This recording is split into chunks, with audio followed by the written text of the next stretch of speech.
दिल्ली के समस्त अधिकारियों, मंत्रियों, काजियों तथा कोतवालों ने जो अपना पद बचाना चाहते थे, शीघ्र अलाउद्दीन के समक्ष आकर उसकी अधीनता स्वीकार कर ली और दुर्गों की कुंजियां उसे सौंप दी।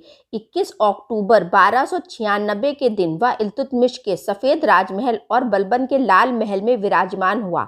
अलाउद्दीन खिलजी की प्राचीन सेना नई भर्ती से बहुत बड़ी हो गई थी और प्रत्येक व्यक्ति को 1 वर्ष 6 महीने का वेतन इनाम में दिया गया।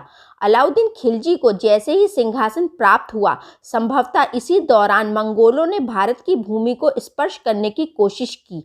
उलुग खां और जफर खां को, जो राज के दाहिने हाथ थे, आज्ञा दी गई कि वह सेना अधिकारियों सहित कूच करें।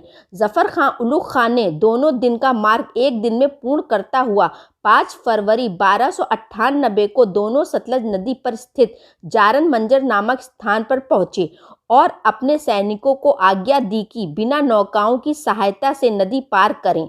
दिल्ली की सेना के नदी पार करने के पहले मंगोल, जो अपनी वीरता की बड़ी बड़ी डींगे मारते थे, चींटियों और टिड्डियों की भांति भाग खड़े हुए।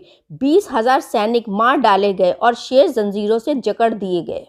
लेकिन इसी वर्ष साल्दी के नेतृत्व में मंगोल फिर सिविस्तान में आ धमके, जिससे गुजरात की विजय कुछ फीकी पड़ गई। जफर खां के नेतृत्व में सेना भेजी गई, जिसने आक्रमणकारियों को आत्मसमर्पण के लिए विवश कर दिया।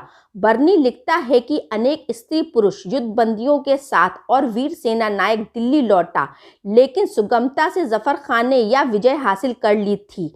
एक ओर उसने जनता की प्रशंसा प्राप्त की और सुल्तान की ईर्ष्या को उत्तेजना दी। अलाउद्दीन इस सेना नायक के साहस, शौर्य और कौशल से चकित हो उठा और उसे संदेह की दृष्टि से देखने लगा। उसके भाई उलुग खां के हृदय में भी जफर खां के विरुद्ध ऐसी ही भावना थी। 1299 के समाप्त होते होते दवा खां के पुत्र कुतलू ख्वाजा के सिविस्तान में मंगोलों की अपमानजनक पराजय का बदला लेने के लिए 2 लाख सेना दिल्ली की ओर भेज दी। बर्नी लिखता है कि मंगोलों के तुरंत आगमन से राजधानी और आसपास के जिलों के निवासी भयभीत हो गए। अधिक भयभीत इसलिए हो गए क्योंकि इस समय दिल्ली की शत्रु का केंद्र बिंदु था। अलाउद्दीन को जैसे ही इस युद्ध की सूचना मिली, उसने सेना के सारे उच्च अधिकारियों को बुलाया और उनकी उपस्थिति में उसने अलाउल मुल्क को संबोधित किया। उसने कहा कि यदि वह आक्रमणकारियों से टक्कर लेने से घबराएगा तो वह दिल्ली की सत्ता को किस प्रकार से अपने हाथ में रख पाएगा। उसके समकालीन और उसके शत्रु जो 2000 कोस चलकर आए हैं, उस समय क्या कहेंगे जब वह ऊंट की पीठ के पीछे अपने को छुपा लेगा।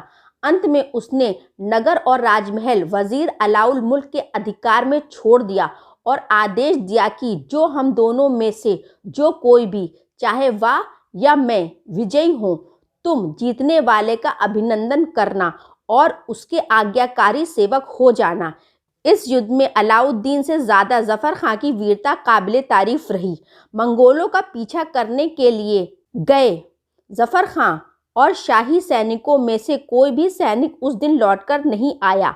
मंगोलों ने जफर खां को तो मार दिया था, लेकिन हिंदुस्तान का शौर्य देख लिया था। इसीलिए मंगोल रात्रि के समय ही वे दिल्ली से 30 कोस की दूरी पर चले गए। बर्नी कहता है कि वर्षों तक मंगोलों के दिलों में जफर खां का आतंक बना रहा और जब उसके जानवर पानी न पीते तो वे कहते, क्या तुमने जफर खां को देखा है जो तुम पानी नहीं पीते।